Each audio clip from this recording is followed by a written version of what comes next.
Last time on Urge to Kill. I yelled for help, and he said, "I'll shoot you," and I yelled for help again, and he shot me. All I remember is hearing the gun go off and everything just started ringing. I don't remember anything during that time. Yes, hi. This is Edwin Lara, and I'm the guy on Interstate 5. I am going to turn myself in. Drop down to your knees. Don't move. At that moment, I was like, oh my gosh, this is done. I can go home.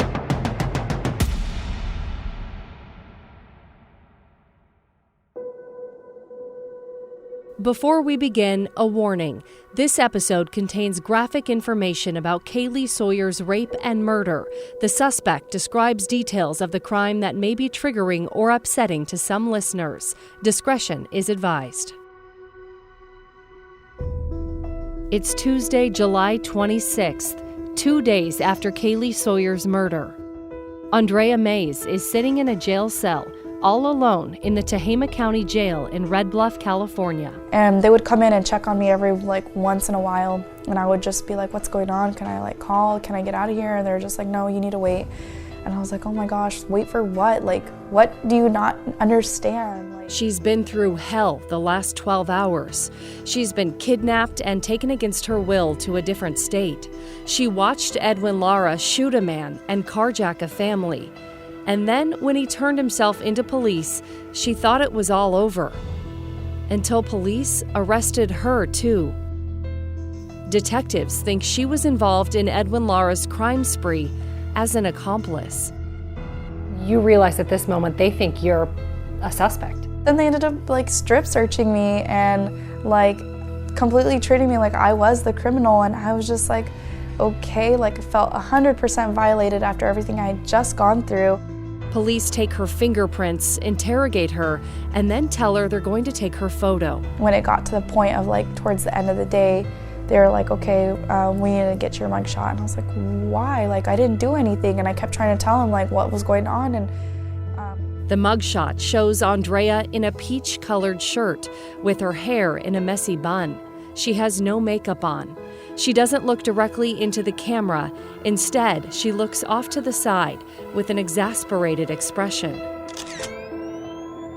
This will be the photo police release to the media. It doesn't take long for the mugshot to make it into the lead story on the evening news. Lara's run from the law ended. Authorities caught up with him and Andrea. Both were booked into jail. In fact, this is Andrea's mugshot. His alleged crimes leading up to his arrest is something out of the movies, a shooting followed by a carjacking. And it turns out he wasn't alone. They were booked into the Tehama County Jail, charged with attempted murder, kidnapping, carjacking, and burglary. The relationship between Edwin Lara and Andrea Mays is still under investigation. While she waits in her cell, detectives from Oregon arrive at the jail. They're about to set the record straight for Andrea, and they're about to come face to face for the first time with Edwin Lara. I'm Ashley Korslund, and this is episode 5 of Urge to Kill, a KGW original. Yeah, the devil's gonna take me home.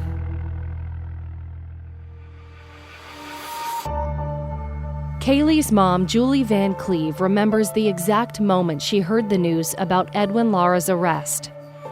I do remember when they said on the news early on Tuesday morning that when they pulled him over, that there was a female in the car. I actually was like, it's Kaylee. I didn't think that he had, taken somebody else, or, I didn't even think that maybe he had somebody with him. So I thought, well, maybe it's Kaylee. Maybe, he did hit her with a car and ran and then didn't really know what to do with her. So, now she's with him. So I, even after, they assured me that it wasn't Kaylee that was with him, I was kind of thinking, well, but are you sure? Her last glimmer of hope extinguished. Behind the scenes of the investigation, Detective Beckwith and a few others charter a private Cessna to fly them to California as quickly as possible. Another group of detectives drive down, and they all convene at the Tehama County Jail. They immediately start working out the confusing details of Andrea's connection to the case. At the time, did you know that she was purely a victim, or was there some, skepticism on that? It had initially been reported to us that she may be a co-conspirator, but it didn't take us too much time to realize that she had been a victim of a crime, and we worked on getting her released from custody and to some medical treatment and try to get her reunited with her family as soon as possible. It doesn't take long for the news to spread that police are now clearing Andrea as a potential accomplice. It wasn't until hours later that detectives pieced it all together. They realized she was a victim. Authorities dropped charges and released her. Her family says they understand the confusion and don't blame the police. Andrea's family travels to California to pick her up and drive her back to Oregon.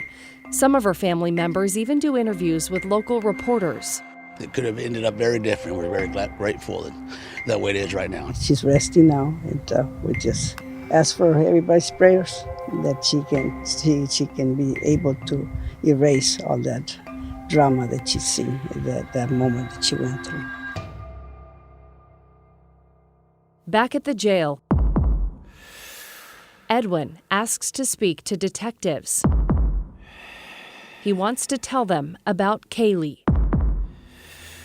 So what's the first thing that Edwin says to you? The first thing Ed said to me is that he didn't need to tell me his name because I knew who he was. Here's Detective Beckwith. And your thoughts on that? It was surprising to me. I was surprised to get an interview on him anyway, just based on his knowledge of the law. I would have anticipated that he would refuse to talk to investigators, but he wanted to tell us. He wanted to tell us what happened to Kaylee. Not only did he want to, but he talked to you for hours. Long time. Yeah, long time. Detectives take Edwin into an interrogation room where they begin recording a 6-hour interview. We've edited it for time, but are going to play you portions of the audio recording.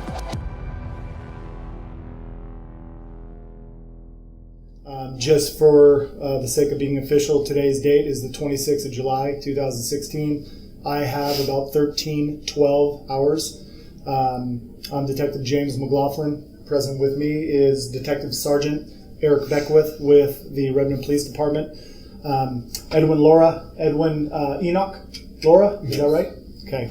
So I want to let you know I'm recording the conversation so that you're aware of that, okay? The detectives begin with reading Edwin his Miranda rights. Anything you say can and will be used against you in a court of law.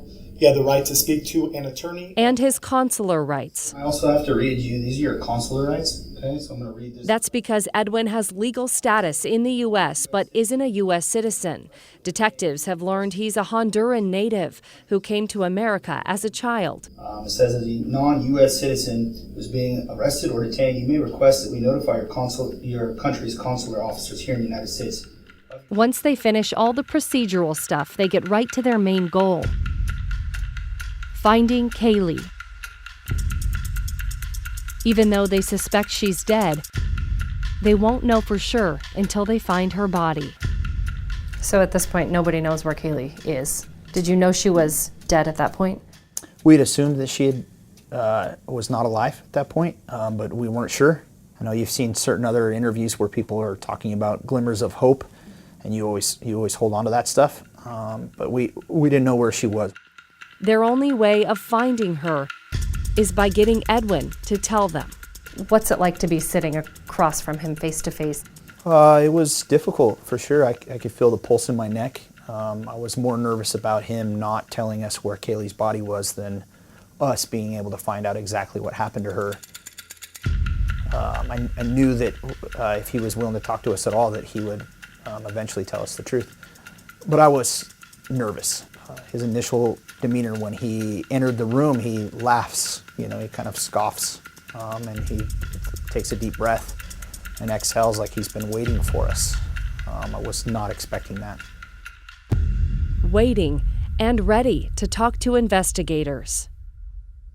All right, so here's the thing. I just want to get through the nitty-gritty. We have not been able to find Kaylee's body. Can you please help me find her body immediately before we start talking about anything else? Edwin nods several times, then looks down at his hands, which are in handcuffs. The reason why I'm asking you that is I've done this a bunch of times. I want to tell you where the body is. Yeah. I do. But I want to get home first. Okay. He wants to get home first. Home as in Oregon. Detectives know they need to approach the situation carefully, say the wrong thing, and Edwin might not tell them where he put Kaylee's body. So they try playing into his ego. And so what I've determined is, and we've looked at this a bunch of times, is I don't think you're a bad guy, right? I think that things have spun completely out of control, sir. Sir, am I right? Okay. Edwin nods. That being said, you know from your training and your education that we have a massive load of resources right now dedicated to one thing, and that's to serve the victim's family, okay? And they need that, and they need that right now. And so I need you to remember that it doesn't matter so much about what happened as what you do now. Yeah. And you know this, man. Out of nowhere, Edwin asks for a pen. A pen? Wants to do a map. He wants to draw them a map of where he put Kaylee's body. So before, can I say the story what happened first? Yeah, as you're drawing, please, or whatever you'd like to do. Sir, please do a map first.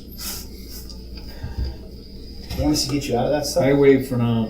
Yeah. Hey, but you ask if we can get him out of this stuff so we can drive. Detectives call for someone to bring them a handcuff key so they can free up Edwin's hands to write. But he doesn't even hesitate. He grabs the pen and paper that Detective Beckwith set out and starts drawing. So that's Highway 126? 126 highway. That's going towards Salem. Correct. Do you know that the Chutes River? Chutes River. Okay, are we closer to Redmond? Closer to Redmond? Okay, so about, I'm thinking maybe not even 10 miles. Just keep going. Okay. There's a mailbox right here. It reads 18700. He describes a mailbox with the numbers 18700. The body, he says, is right across the highway from that spot. This is a map he's driven? Yes. Detective Beckwith gets up and immediately passes this information off to another officer who calls investigators up in Oregon. He said it's directly across from this mailbox on the south side of the highway. How far off the highway? It's just right there. You'll see it right away. While they wait to hear back from their colleagues, Detectives Beckwith and McLaughlin get back to questioning Edwin. You're doing good, Edwin. You know what? This is not easy.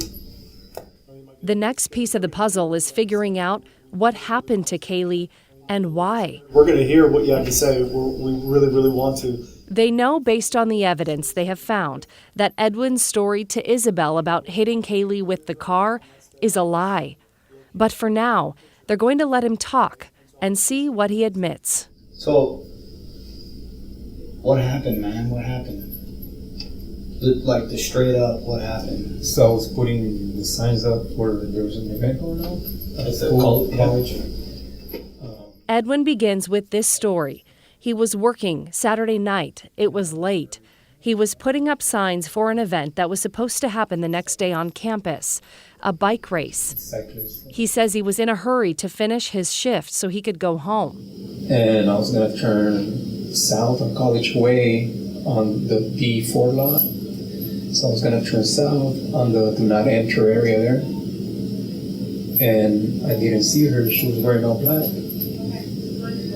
So I was in a hurry, so it was my fault. And I wasn't expecting anybody, at that time of night. So I just turned and I didn't hit her that hard. I just bumped her with the patrol car, bumped her with the front rack. And she fell down. And at first I thought, first thing I was, I killed her, but I didn't hit her that hard. So I got off the car and she was really drunk.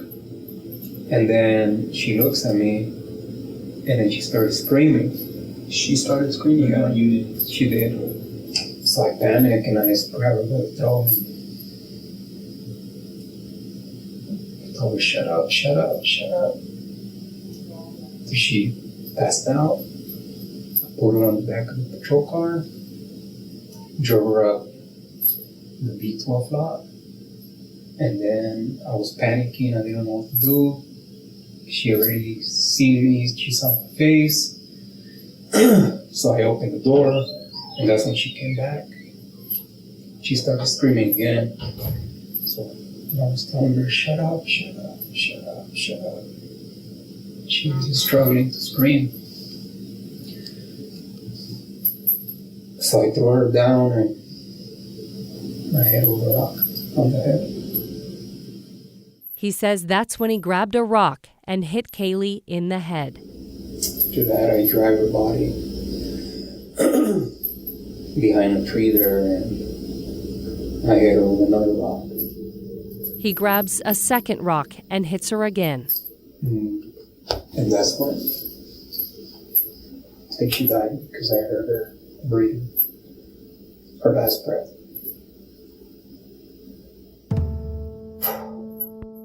Just like that. A simple accident. It wasn't supposed to happen. Kaylee had suddenly appeared in front of his car, and he didn't see her. At least that's what he says. How do we get to bumping into a drunk girl stumbling through campus to killing her? Tell me how that happened. What was going through your mind? So at that time, I just felt that I needed to shut her up because I didn't want to lose my job. It's hard to hear Edwin in this audio recording, but he says he was worried that if he called his supervisors and told them he hit someone with his car, he would lose his job. So he did what he had to. He killed Kaylee. And still, he maintains it was all an accident.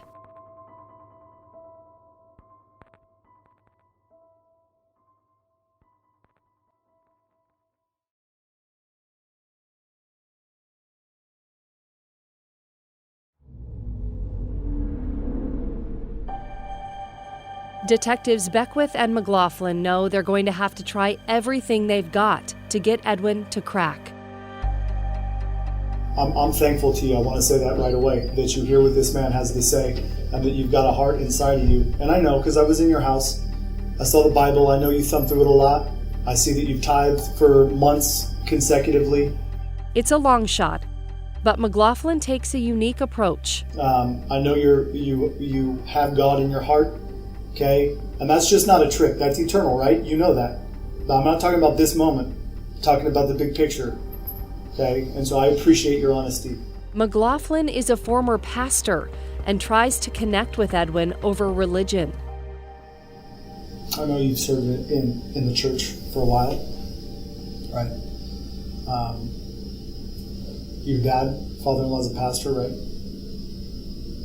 I think you probably have your own personal place with your God in your heart, right? Part of the reason why you're being honest at this point in time, okay? I'm going to encourage you again, and I think you're doing a fantastic job. Don't hold any of it back, man. You know what's a cleansing, right? What's washing your hands if you only wash one? I'm having trouble with Kaylee, though, honestly, man. And I think that there's some more there, and I'm going to encourage you to be 100% forthright about it. Somewhere about Kaylee, about the situation. You know what I mean? You had never met her at all before. Here's the problem that I have. The fact that, Edwin, you bumped her, according to your statement, bumped her with your vehicle. Your vehicle shows very little, if any, damage to it, like it would be if it was in a car accident or had hit somebody hard enough to really do some damage, okay? You're talking about patrol vehicle. Yeah, your patrol vehicle, yeah. So for me, how that leads to I have to shut her up and kill her to do so doesn't equal out, man, okay? I understand. Okay, so I need you, bring it to me, man. There's something missing there, bro. Yeah, I know. And actually my wife told me the same thing when I was telling her. Yeah. It doesn't add up. But reality is that that's what happened. Okay. you know, I struck her with a car and I want to shut her up. I drove her up the hill and I finished her off. McLaughlin won't let up. He keeps pushing. You do understand from where I sit, though. Most people, in most situations. Well, no, I'm not saying that they wouldn't believe it. I'm not saying that at all. I'm just saying that as far as the dynamics of situations go, when you weigh the fact that I could lose my job versus I could lose everything I hold dear in life, there's no second thought, right? I mean, it's, so what if I lose my job? I move on. You go find something else, right? Did you hold that job super close to you? I mean, was that everything? No, but What's your fear motivation in this then? Is it that, you know what, I was trying to have sex with this gal, and that's what drove me? If that's it, man, I understand that. If it's something else that's driving the fear, it's certainly not the fear of losing a security guard job. That's not it. There's something else there, man. So it wasn't that I wanted to have sex with her. That was not it, you know. So when I was killing her, so I noticed that she was very attractive. So I'm like, she's dead anyways. Yeah. So now Edwin admits to raping Kaylee, but maintains he hit her with the car on accident and then decided to rape her since she was already dead. So I guess to pull any punches or to not pull any punches, I'm still hung up on why you would take such drastic measures if there was such a minor incident that led to this. My thought is, and what I'm going to ask you straight up is this: did you see her, think she was beautiful, and want to have sex with her, and that's what led to the encounter? That's what I'm asking you, okay, straight up. So what Detective McLaughlin is getting at here is intent, that Edwin didn't hit Kaylee with his car accidentally. He didn't hit her at all. Things get out of hand a little bit. Instead, Edwin stopped her as she walked with the intention of raping her. What I understand is an opportunity maybe to have sex or maybe to sexually assault this person without maybe you thinking that I have to murder her unless you just wanted to, you know? So I thought she was a hooker. That's story number 2. He thought Kaylee was a prostitute. At least that's what he tells them. So, you know, I drove up to her and I'm like, hey, you want to ride somewhere? I can take you there. So I think she kind of trusted me because of the position. Sure. So she gets in the car, in the back seat, of course. And then I asked her, I'm like, so you're a hooker, aren't you? She goes, what are you talking about? Yeah, you're a hooker. She goes, no, I'm not. What the hell are you going to do to me? And then she starts screaming. So the only way how I knew that she wasn't a hooker after reading the news reports. Yeah. So you never hit her with a vehicle? No, I picked her up. Okay. I appreciate that, man. Edwin finally admits he never hit Kaylee with his car. But there's something that still doesn't make sense to the detectives. If Edwin thought Kaylee was a prostitute, why did he put her into the back of the patrol car where she couldn't get out? But you pushed it to a point, where she did begin to scream. And I think we're missing something in there, man. You did something. Aside from just saying, hey, you a hooker? Nope. Yeah, you are. I mean, something happened for when you put it in park or didn't drive or what have you that got her to the point where she's so freaked out. Screaming, kicking, yelling, trying to push the plate.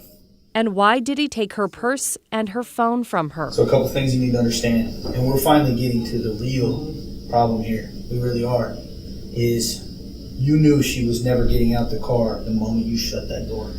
Well, let me finish. You need to let me finish, right? Because I know this, okay? Because you said you were a hooker. She's like, no. Immediately you go to give me your purse and your phone. Well, I knew she wasn't going to get out. She wasn't going to survive that encounter, was she? No. Because you can't rape her and let her live, can you? And she can't make a phone call if you have it. I wasn't going to rape her. Well, you can't let her live. Edwin, We're missing something here, man. Look, yeah, I know what you guys are thinking, and it makes perfect sense. It does. Because why would you ask for her purse? What was in your head that made you want her purse? Because, you know... Just in case she had a gun? She could defend herself? She was going to use her phone. To call 911? Call for help? So, but listen to this. According to your story, this is where it does not make sense. If your intent isn't already there to do some kind of harm or some kind of evil to her, some friggin' evil that's there, bro. It's there. You just gotta face it down, man. You can't cower away from it. You face that damn thing down right now. If you know the only way, if you don't have intent in her head, your thought is, I gotta keep that phone away from her because she's gonna call for help before anything bad's even happened. You've already made a decision. Am I right or am I wrong? Help me. So, I made the decision at that time to silence her. To kill her. Let's be real. When you say silence her, you mean kill her. Is that correct? Okay. Because when did you make that decision? When she started screaming. Because she had seen my face. But you already grabbed her phone. You already kept her away from making a call for help or contacting someone. So you're already preserving yourself. So I'm thinking it's before. When you ask for the purse, I think you already know in your head, I'm going to silence her. I'm going to kill her.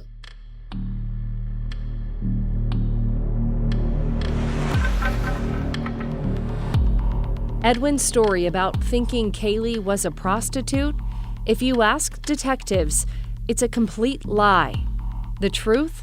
They believe Edwin knew he was going to kill Kaylee the moment he laid eyes on her. He never hit her with his patrol car.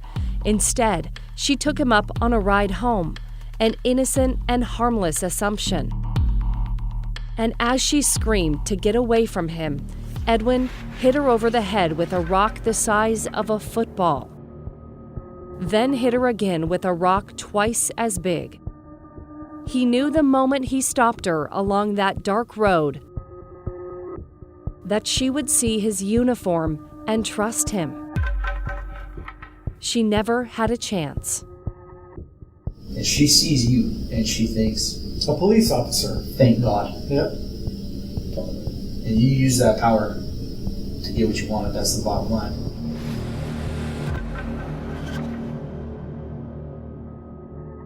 Hearing Edwin talk about what he did to Kaylee is tragic, and it's incomprehensible for most of us. But the part that's always stuck with me is Edwin talking about his urge, the urge to kill. It's haunting.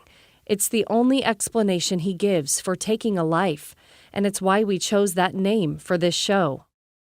In that police interrogation room, Edwin tells detectives exactly what he told the Gavimi family when he carjacked them, that he's had an urge to kill for as long as he can remember. But there had to be some kind of idea or clue. Or let me rephrase that. Was there some kind of idea or clue inside of you that grew with some rage? Maybe that embraced that. Maybe that believed that you were entitled to that. Therefore, it manifested the way it did. Anything in there that you can help me out with to help other people understand, to help the people around us that we report to, that we talk to, the community at large, understand. So,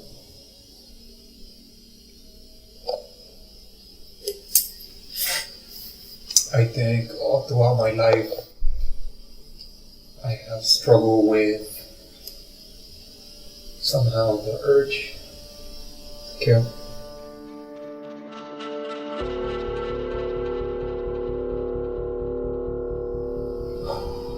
Where did that evil come from, Edwin? Where did it come from, man? I don't know. I guess I had it in me all this time. He tells them how he thought about murdering someone before, the uncle of an ex-girlfriend. One time I actually thought of killing this guy, but I didn't do it because something held me back. Tell me about that. He doesn't exactly say why he didn't go through with it, but he does talk about how he controlled his urges in the years after that. What has helped me not develop that, in a sense, was when I married my wife. He says his wife, Isabel, helped him develop innocence. It kind of dissipated because I had something to look forward to. Before that, I've been my parents were never there for me, family was never there for me. So when I met her, she completely changed me. She completely changed my heart. She completely changed me as a person, as a man. And she made me view life in a total different way. But I believe that I have struggled with it, you know.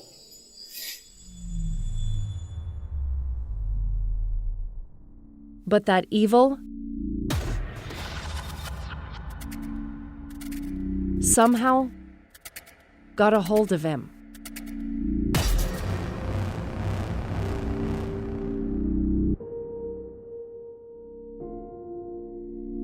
As Detective McLaughlin puts it, evil that over time grew like a flower in a garden, watered, cultivated, and ultimately manifested into real darkness. Before Edwin's interview with detectives comes to an end, all right, man. I think we gotta get those letters out, right? Yeah. So let me ask these guys if we can put your right hand in your left hand, okay? Like whatever, so you can write a letter. They ask him to write a letter to Kaylee's family about what really happened, perhaps to give them some sense of closure. Because you have sent a shockwave through our community. People are broken up about this and they don't even know who she was. Okay? So take into consideration the magnitude of this. Also, I need you to take something into consideration. You're wearing a uniform on patrol on a campus where people look to you for safety and security. Okay? So you got some apologies there too, because somebody gave you a job trusting that you were going to help others. In my years as a reporter, I've seen a lot of police interrogations with murderers. I've read letters written to victims' families, but I've never heard something quite as powerful as what Detective McLaughlin tells Edwin before he starts writing. The sound that you heard after the strike of the first rock, before you hit her with the second, it's the sound of life leaving her body. It's the sound of the life God breathed into her, leaving her, and her life being no more, going away, being done. It's the sound of everyone loving her, mourning. It's the sound of her blood crying out from the friggin' earth. Right? You know this. It's Cain and Abel. No. You know what it is? You need to hear it though. Okay? I respect you enough, Edwin, at this point, that I've asked you for detail. And now I'm going to give you my own. Okay? Those are the cold, hard facts. Does God still love you? Will He forgive you? Will He bring you back into His heart? Will He? Questions you have to answer for yourself. But the truth of the matter is that her blood cries out, man. That her life is gone. It will never be replaced.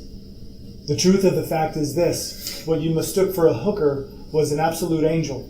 Was the apple of her mom and dad's eye. Was the breath that they breathed, that they spent and cultivated all their life raising and growing. And she is gone forever with your semen all over her. That's the truth, man. Okay? It's brutal. It's hard to say. It's hard to sit in here. But you got to face it before you can look your God in the eye and ask for that forgiveness and be able to receive it. That's the heart I want to see in that letter. Not graphic depictions, but the heart of a man broken, right? That you look and you can see what you've done. And you can begin to rebuild.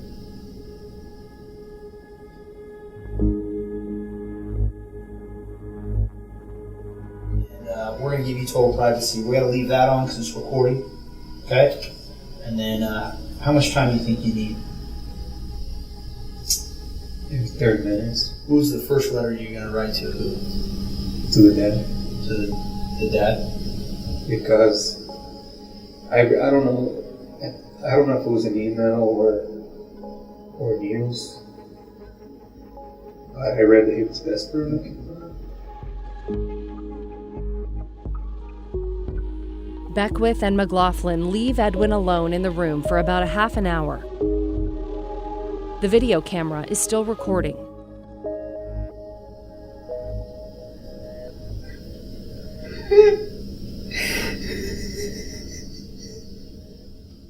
Edwin cries as he writes a letter to Jamie Sawyer, Kaylee's dad. I've always wondered if it's because he's truly sorry about what he did, or if it's because he got caught. It takes Edwin 15 minutes to write the letter, about as long as it took from the moment he saw Kaylee Sawyer walking alone to the moment she took her last breath. All right, this is Detective James McLaughlin. It is now 16:24 hours. We're resuming the recording.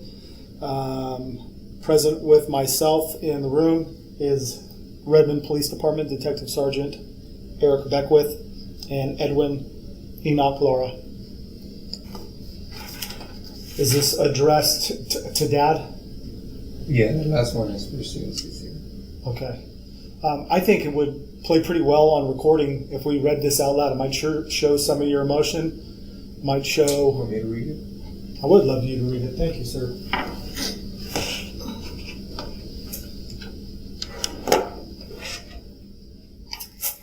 I've been trying to ask Kaylee for forgiveness, but I don't think her soul hears my crying because God doesn't allow the devil to talk to angels. However, I know Kaylee hears you, and if you find it within your heart, please ask her to forgive me. Please, I beg you. Please. I know that I will spend the rest of my life asking God to forgive me, but I don't think He will. Sir, this is directed to her dad. I am not sure what your name is, but I know for a fact that you loved your daughter. I read something that you were desperately looking for her, and that touched the little heart I have within me. I say a little heart, a little bit, because a man like me don't have a heart. Please forgive me, Spirit. Please forgive me, and please ask your wife to forgive me too. I fail you. I fail my community. I fail everyone, including my family. I am really sorry. I beg you. A man like me doesn't deserve the job I had, and I will never have it again. May Kaylee Sawyer rest in peace now.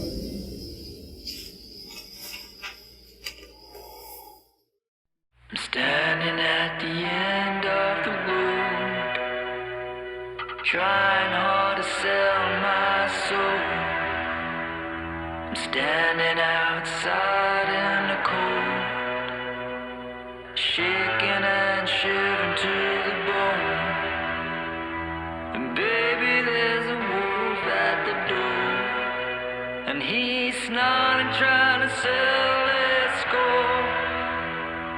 I'm standing at the end of the road, and now the devil's gonna take me. Yeah, the devil's gonna take me. Next time on Urge to Kill. It tells you more about his depravity, how he chose to dispose of that body. Detectives find Kaylee. We advised her family not to look at the autopsy photos. They did not. And investigators thought Edwin's confession was rock solid, but they run into big problems. All I want is a lawyer. That's all I want. I want a freaking lawyer because my rights are being violated right now. Urge to Kill is a KGW and Vault Studios production. Please subscribe and leave us a rating or review. We've got a lot more information, including videos and pictures, on kgw.com/urge to kill. You can also follow us on Instagram at Urge to Kill Podcast and join the Urge to Kill Facebook group on KGW's Facebook page. This show is written and hosted by me, Ashley Korslin. It's produced by me, Destiny Johnson, and Mila Mamitsa. It's edited by Zachary Carver and Destiny Johnson.